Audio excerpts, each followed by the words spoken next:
할렐루야. 오늘도 거룩한 주일 하나님의 전을 찾아 이곳에 오신 여러분들을 환영하고 사랑하고 축복합니다. 오늘 말씀이 또한 여러분들 마음과 중심 가운데 뿌리 내리는 능력의 말씀이 되길 간절히 소원합니다. 오늘의 제목은 대위임령에 헌신하라라는 제목입니다. 여러분, 사람의 인생의 마지막 말에는 늘 무게가 있습니다. 우리가 그 말을 유언이라고 합니다. 아무리 말이 많은 사람이라도 그 말 많은 사람이 마지막에 가는 그 인생의 말은 결코 가볍지가 않습니다. 부모님이 임종 전에 자녀에게 하시는 마지막에 그 말들, 그리고 스승이 제자에게 마지막에 당부하는 그러한 말이라든지, 혹은 어떠한 대장군, 전투에서 장군이 그 부하들에게 마지막 전투에 임하는 그 마지막 명령의 그 말들은 절대 가볍지가 않습니다. 오늘 우리에게 읽은 이 말씀, 이 지상 명령인 예수님의 말씀 역시 예수님께서 십자가에 달려 죽으시고 온갖 고통과 고난을 다 당하시면서 다시 사시면서, 그리고 하늘로 올라가시기 전에 제자들에게 나타나셔서 오늘 이 말씀을 하신 겁니다. 바로 이 말씀은 바로 대위임령이다라고 말씀합니다. Great Commission이라고 합니다.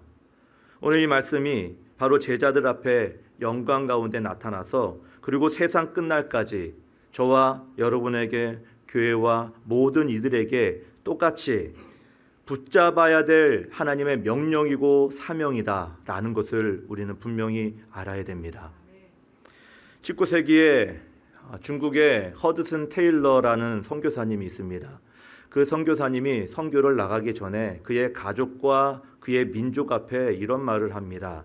우리는 서로 볼 수 없을지라도 하나님의 임재 안에서 우리는 함께 있을 수 있다라고 그렇게 얘기합니다. 이 허드슨 테일러의 이 말은 바로 오늘 이 마태복음의 28장의 27절 20절 말씀에서 기준으로 비롯한 그 말을 하신 겁니다.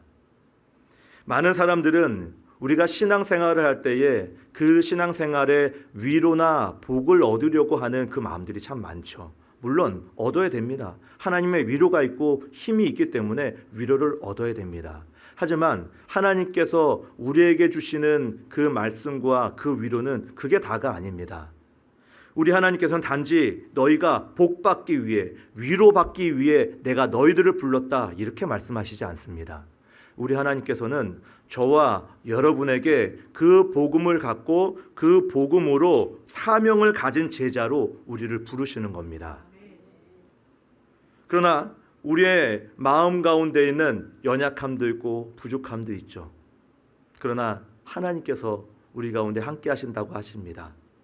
그래서 신앙의 본질은 내 만족이 아니라 바로 주님의 명령에 따르는 것이고, 주의 명령에 헌신하는 것, 바로 이것이 제자된 삶이고 그 대위임령에 헌신하는 삶인 것입니다. 그러면 오늘 말씀을 통해서 내가 왜 이 대위임령에 헌신해야 되는가? 그리고 어떻게 내가 그럼 헌신할 것인가? 오늘 이 초점을 맞춰서 말씀의 몇 가지 은혜를 나누기 원합니다.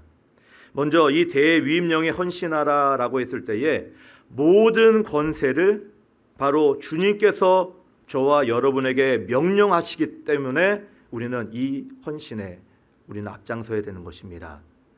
여러분, 예수님께서 말씀하십니다. 18절에 같이 한번 읽어보겠습니다. 시작.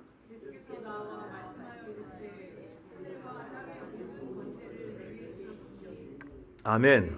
하늘과 땅의 모든 권세를 누구에게 주었다고요? 나에게 주었다고요. 그런데 여기서 권세라는 이 단어는요, 그냥 권세가 아닙니다. 단순히 힘만 의지하지 않습니다. 파워가 아닙니다. 여기에는 합법적인 권한과 지배가 있는 겁니다. 그런데 여러분, 어떠한 사람이 권세를 부릴 때에 그 권세는 권위 있는 사람의 말에 의해서 권세가 부려지는 겁니다. 예를 들면 제가 직장인인데 직장을 나가야 되는데 오늘 너무나도 나가기 싫은 날 있잖아요. 나가기 싫어요. 귀찮아요. 아들이 그걸 알고 그 내 마음을 알고 아빠 나가지 마세요. 안 나가도 되잖아요. 나가지 마세요. 여러분 그런다고 직장에 안 나갑니까? 우리는 그러지 말아야 됩니다. 그러나 전화가 왔어요. 사장, 오너가 전화 와서 당신 하루 쉬십시오. 당신 피곤할 텐데 당신에게 하루를 부여합니다. 라고 이야기하면 우리는 안 나가도 되는 거예요. 불이익도 없고 손해도 없는 겁니다.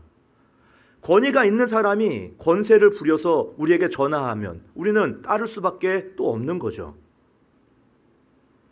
따라서 이 말씀은 복음을 전하는 우리의 사명이 우리 인간적인 활동이나 우리가 취미가 아니라 바로 하나님께서 우리 예수님께서 권위에 근거한 그 명령을 우리에게 주셨다라는 것을 아셔야 됩니다. 권세는 주체자가 누구입니까? 예수님이십니다. 하나님이십니다. 단지 과거에 국한된 이스라엘의 그 신약 시대에 살아갔던 그 선지자 예수님이 아닙니다. 그냥 유명하고 그냥 우리가 잘 알고 있는 그러한 선인이다라는 것이 아닙니다. 지금도 이 땅의 모든 자연 만물들을 조성하시고 지금도 주장하시고 모든 것을 확장해 나가시는 그 주권이 누구에게 있습니까? 예수님께 있습니다. 하나님께 있습니다. 그렇기 때문에 그 모든 만물의 주권자가 지금도 예수님이고 앞으로도 예수님이시기 때문에 지금의 복음의 전파의 그 역할 역시 그 주체자는 바로 예수님이신 것입니다. 그 예수님께서 우리에게 지금도 말씀하고 계시는 겁니다. 앞으로도 말씀하실 것입니다. 그렇기 때문에 이 복음의 전파는 주님의 권세에 위임된 사명이다라는 것을 아시기 바랍니다.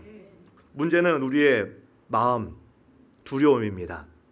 내가 복음을 증거하면 다른 누군가가 잘 들어줄까? 혹은 무시하면 어떨까?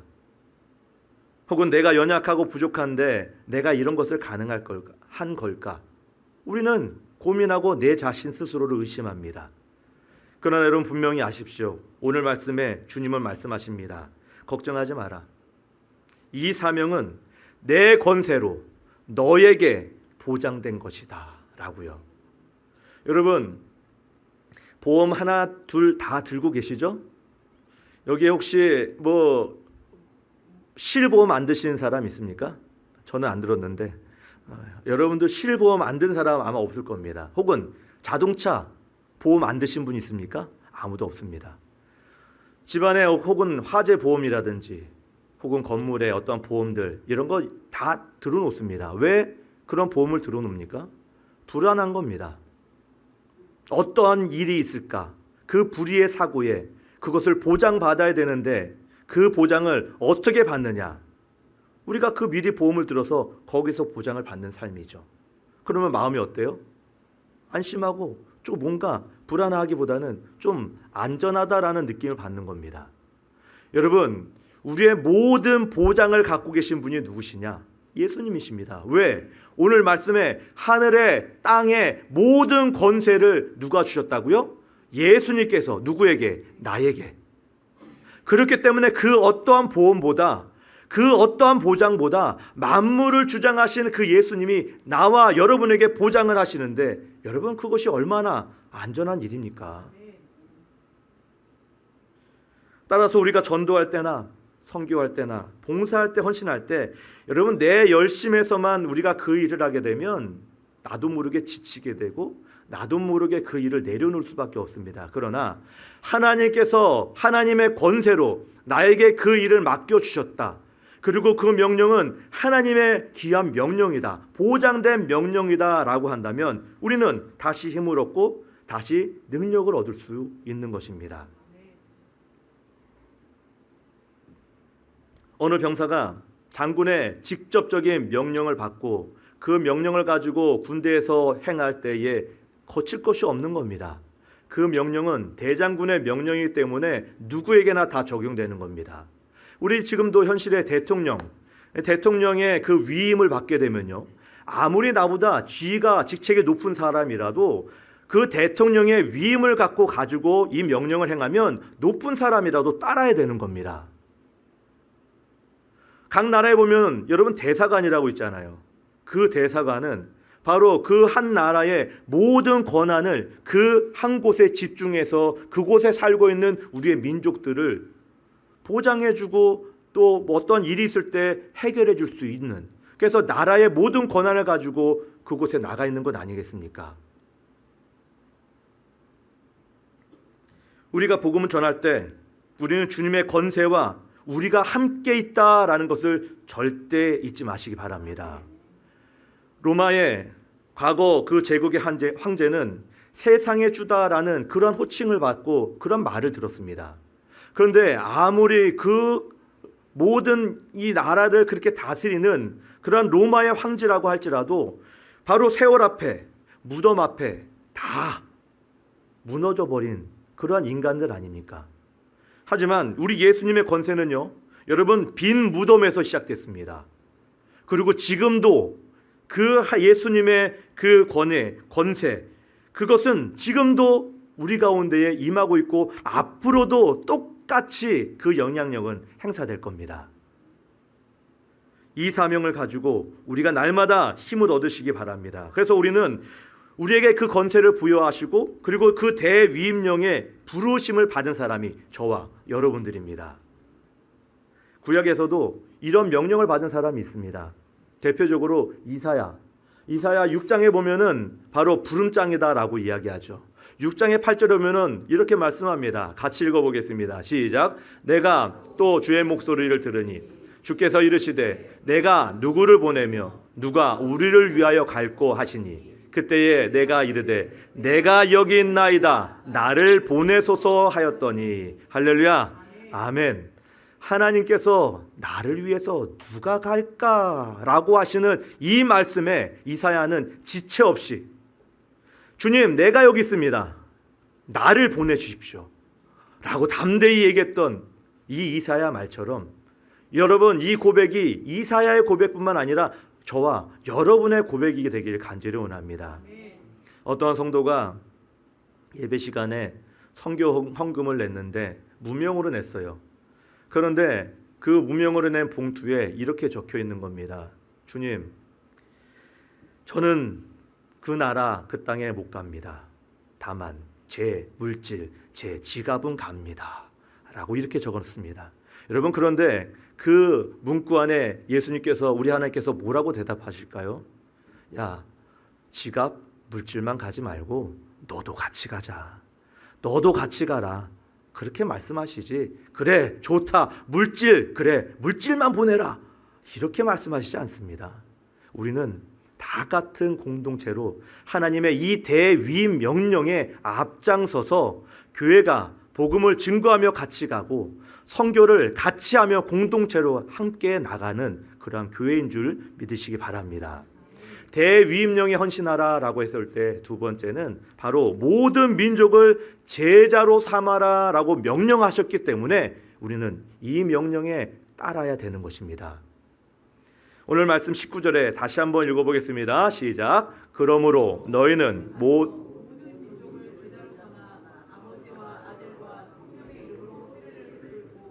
아멘. 여러분, 여기에서 말씀해 보면은 가서 모든 민족을 삼으라. 여러분, 이게 단어가 중요합니다. 가라는 것은 가만히 앉아 있으라는 것이 아닙니다. 그 자리에 멈춰 있으라는 게 아니잖아요. 직접 가라는 겁니다. 적극적으로 나가라는 뜻이, 이 가서 가라라는 이 단어에 그 뜻이 있습니다. 더 나아가 모든 민족이라는 이 단어는 여러분 한 곳, 한 나라 이것만 하나님 말씀하시는 게 아닙니다. 세상의 모든 민족들, 하나님을 알지 못하는 그 모든 민족들에게 해당되는 말씀입니다. 그리고 제자로 삼으라라는 이 말씀은 여러분 단순히 교회를 출석하게 하라 이게 아닙니다. 바로 예수님의 따르는 제자를 네가 그렇게 세워지고 더 나아가 나를 통해서 누군가도 세워라. 바로 이것이죠. 우리는 제자를 그렇게 삼아야 된다라고 말씀합니다. 주님의 시야는 절대 좁지 않습니다. 우리의 주님의 시야는 늘 세계 열방에게 향해 있습니다. 그래서 유대인뿐만 아니라 이방인에게도 복음을 증거하셨던 예수님이고, 그리고 그 구원의 대상은 저와 여러분뿐만 아니라 우리 대한민국이 아니라 모든 민족에게 다 동일하게 구원이 적용되는 겁니다. 창세기 12장에 보면 하나님께서 아브라함을 불러주셨습니다. 12장 3절 말씀에 너를 축복하는 자에게는 내가 복을 내리고 너를 저주하는 자에게는 내가 저주하리니 땅의 모든 족속이 너를 인하여 복을 얻을 것이다. 여러분, 우리 하나님께서는 아브라함을 복받는 사람으로 부르신 게 아닙니다. 앞에 전제 조건은 땅의 모든 족속이 복을 얻을 것이다. 그러면 그 복을 얻는 것은 나만이 아닌 것입니다. 나만 복을 받아라 이게 아닙니다. 모든 민족으로 복받게 하라. 즉 모든 구원의 그 구원의 계획이 아브라함으로부터 시작된다라는 것을 직접 알려주신 겁니다. 그리고 아브라함이 그 모든 민족에게 복음을 증거하는 일을 하는 것이죠. 신앙은 내 가족, 내 교회만 안에만 머물러서는 그래서 절대 안 됩니다. 내 하나님 마음은 내 가족, 내 교회, 내 성도들에게 여러분 계속해서 흘러보내야 되는 겁니다. 나를 통해서 누군가에게 계속 전해줘야 되는 겁니다. 제자를 삼으라. 여러분, 이 말은 단순히 교회를 누군가 등록시켜라. 여러분, 이게 절대 아닙니다. 이 말은 예수님을 따르는 삶을 살도록 도와줘야 된다는 것입니다. 단순히 교회에 다니는 사람이 바로 아니라 말씀을 듣게 해주고 말씀을 배우게 해주고 그 말씀에 따라 직접 제자의 삶을 살게 해주는 것, 이것이 제자로 삼아라라는 것입니다. 모세는 40년 광야 생활 동안에 여호수아라는 그 사람을 계속 옆에 곁에 두고 있었습니다. 모든 전쟁에 나갈 때마다 이 여호수아와 또 한 사람 아론이라는 사람 계속 따라 붙었죠. 근데 이 여호수아가 모세를 보며 항상 배운 겁니다. 모세 역시 모든 전쟁에 나갈 때에 전쟁에 나가서 하나님께 기도하는 법, 그리고 전쟁 가운데에 하나님과 동행하는 법, 하나님의 임재를 어떻게 불러올 것인가라는 그 모든 법칙과 모든 생활들을 이 모세는 이 여호수아에게 알려준 겁니다. 말로만 지식적으로만 전달하는 게 절대 아닙니다. 직접 자기의 행동과 자기의 삶을 다 보여주면서 그래야 다음 세대에 그 능력이 제자가 나타나고 그 제자로 또 다른 제자가 나타나는 겁니다. 따라서 우리도 여러분 마찬가지입니다. 자녀 교육도 좋은 대학 보내고 또 좋은 직장 보내는 것 여러분 중요합니다. 그러나 그보다 더 중요한 것은 내 자녀가 예수님의 제자가 되도록 돕고 그리고 내가 본을 보이는 것, 이것 어떤 것보다 더 중요한 것입니다. 교회도 마찬가지입니다. 인원만 불어나고 교회 건물만 커지는 그러한 교회가 아니라 예수님의 제자된 그러한 교회는 한 사람 한 사람이 그 교회에서 예수님의 제자가 되어야 되는 겁니다. 인원이 많다, 불어난다고 해도 여러분 거기에는 분명히 어떠한 사건과 어떠한 그 사고가 있게 되면 그 교회가 버틸 수가 없어요. 제자가 아니라면 버틸 수가 없는 겁니다. 그러나 그 안에 참된 제자가 있으면 그 제자로 인해서 그 영성이, 그 능력이 서로 합쳐지려고 하는 어떠한 이 모습이 그 모든 상처를 덮어주고 용서해 주는 것이지, 그 제자가 안 된 그 사람들만 모여 있다면 깨질 수밖에 없고 분리될 수밖에 없는 거죠. 그렇기 때문에 무엇보다 사람이 많아지고 건물이 커지는 것보다 이 안에서 우리가 말씀으로 어떻게 세워지고 그 말씀으로 우리가 훈련되느냐, 그렇기 때문에 제자를 삼아야 된다는 겁니다. 이 교회 안에서, 가정 안에서. 따라서 예수님의 제자가 되도록 세우는 것이 참된 사명이다라는 것을 아시기 바랍니다. 마지막으로 대위임령에 헌신하라라고 했을 때에 우리가 알아야 되는 것은 주님과 동행을 우리에게 약속하시고 명령하셨습니다. 오늘 20절 말씀에 같이 한번 읽어봅시다. 시작. 내가 너에게 분부한 모든 것을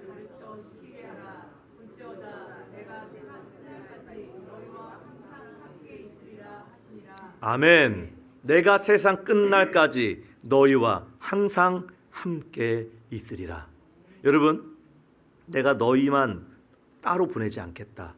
너희만 혼자 보내지 않겠다. 우리 예수님은 그렇게 말씀하십니다. 그런데 너희와 함께 있겠다라는 이 말은 앞에 전제 조건이 있습니다. 무엇이냐? 모든 것을 가르쳐 지키게 하라. 그리하면 내가 너와 함께 있겠다라는 겁니다. 그래서 여기서 가르쳐 지키게 하라. 이것은 지식적인 전달이 아닌 것이죠. 삶의 변화를 내가 직접 보여주고 그리고 그 삶의 변화를 누군가를 일으켜줘서 또 제자로 삼을 수 있는 것. 바로 그것입니다. 여러분, 로마 제국 당시에는 거대한 큰 나라 아닙니까? 그 나라 가운데에 믿음으로 살아가려는 사람이 얼마나 많았을까요? 얼마 없었습니다. 그 중에 주님의 제자들, 여러분 소수의 인원입니다. 근데 그 소수의 인원으로 야 너희들 제자 삼아 나가. 여러분 이게 가능하겠습니까? 실질적으로 현실적으로 불가능한 일이지 않겠냐. 그렇게 판단되고 그렇게 생각되어집니다. 그런데 오늘 주님께서 우리와 함께 하시면서 이렇게 말씀하시는 겁니다. 20절 말씀에 내가 세상 끝날까지 너희와 항상 함께 하겠다. 잠시 있겠다? 잠깐만 있겠다? 오래만 있겠다? 이게 아닙니다.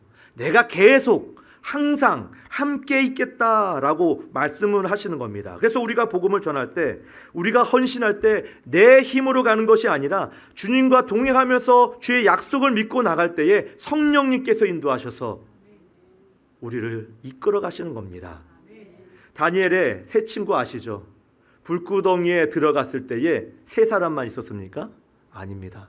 그 안에 네 번째 사람이 있었습니다. 그 네 번째 사람이 누굽니까? 우리 하나님의 사자를 보내주셔서 그 세 친구 절대 불에 타지 않도록 하나님과 함께 하시고 동행하신다라는 그 일례를 우리에게 보여주는 것 아니겠습니까? 그러므로 우리가 이 대위임령에 헌신할 때 우리는 절대 홀로 가지 않습니다. 우리는 같이 가는 것입니다. 우리의 연약함에도 불구하고 나는 부족합니다. 내가 말씀의 능력이 없습니다. 나는 이제 처음 왔습니다. 라고 할지라도 주님께서 함께 하시기 때문에 담대하게 우리는 나갈 수가 있는 것입니다. 여호수아 1장 9절 말씀에 여호수아에게 뭐라고 말씀합니까? 이제 그 땅을 이제 모세가 죽고 가나안 땅에 들어가기에 앞서서 여호수아에게 이렇게 힘을 주시는 겁니다. 내가 너에게 명령한 것이 아니냐. 강하고 담대하라. 두려워하지 말라. 놀라지 말아라. 내가 어디로 가든지 같이 있습니다. 내 하나님 여호와가 너와 함께 하느니라 하시니라. 아멘. 하나님과 함께 하신답니다. 그러니까 담대해야 하는 거죠. 어디를 가든지 담대해야 되는 겁니다. 내 믿음의 능력, 내 환경, 내 상황 그 모든 것 다 개의치 말고 담대하게 믿음을 갖고 나가라는 겁니다. 미가서의 6장 8절에도 이런 말씀이 있습니다. 뭐라고 말씀하냐? 사람아 주께 선한 것이 무엇임을 내게 보이셨나니 여호와께서 내게 구하는 것은 오직 정의를 행하며 인자를 사랑하며 겸손하게 같이 또 있습니다. 내 하나님과 함께 행하는 것이 아니냐. 할렐루야. 내 하나님과 함께 행하는 것이다. 네가 나와 함께 하는 것이다. 걱정하지 말아라. 모든 것이 보장되어 있다. 우리에게 말씀하시는 겁니다. 그래서 대위임령에 헌신한다라는 것은 단순히 멀리 있는 사람만 해당하는 그런 말씀이 아닙니다. 우리가 이 삶의 지금 자리에서 내가 그리고 여러분이 하나님의 그 공의와 하나님의 사랑을 실천하는 것, 이것이 바로 선교적인 삶이고 대위임 명령에 실천하는 삶이 되는 것입니다. 결론적으로 말씀을 드립니다. 오늘 우리는 분명히 우리에게 명령하시는 이 예수님의 명령을 기억하셔야 됩니다. 권세를 믿고 그리고 사명을 받고 더 나아가 함께 동행하시는 약속을 끝까지 붙들고 살아가는 것, 이것이 대위임 명령에 우리가 헌신하는 삶을 살아간다라는 것입니다. 그래서 내가 믿음 생활할 때 내가 그냥 예배만 드리는 성도가 아니라 하나님 내가 제자가 되겠습니다. 내가 제자로 되겠으니 나를 보내주십시오. 나를 제자 삼아 주십시오라고 고백하시기 바랍니다. 내 가정이 그냥 잘 먹고 잘 사는 그런 가정이 아니라 내 가정이 하나님의 복음을 증거하며 복음을 나타내는 가정이 되겠습니다 라고 고백하면서 그 가정을 이끌어 가시기 바랍니다. 교회 가운데서도 하나님 우리 교회가 그냥 인원적으로만 그냥 물질적으로만 잘 살고 그렇게 그냥 확장되는 교회가 아니라 하나님 몸된 교회가 한 사람 한 사람 주님의 제자로 삼아서 주님의 제자로 공동체로 이뤄가는 그러한 선한 교회가 되게 해 주십시오 라고 기도하시기 바랍니다. 그리고 이사야의 고백처럼 주님 제가 여기 있습니다. 나를 보내주십시오 라고 고백하시며 그렇게 나가시는 저와 여러분 되시길 간절히 소원합니다. 기도합니다. 하나님 감사합니다. 오늘도 우리에게 너희는 가서 모든 민족으로 제자로 삼아라 라고 말씀하십니다. 하나님 우리에게 이 대위임 명령을 허락하셔서 그 명령을 왜 따라야 되는지 그리고 어떻게 따라야 되는지 우리에게 말씀하셨습니다. 이 말씀이 우리가 한 귀로 듣고 한 귀로 흘려보내는 말씀이 아니라 하나님 이 말씀이 내 중심 가운데 뿌리내려서 하나님 내가 이 말씀을 듣고 내가 어찌할꼬 하면서 내가 하나님 주체하지 못할 정도로 하나님의 말씀을 따라 내가 순종하겠습니다. 내가 나를 보내주옵소서 하나님 고백하며 하나님 앞에 예배하는 우리 한 사람 한 사람 될 수 있도록 날마다 인도하여 주옵소서. 감사드리며 예수님의 이름으로 기도드리옵나이다. 아멘. 아멘.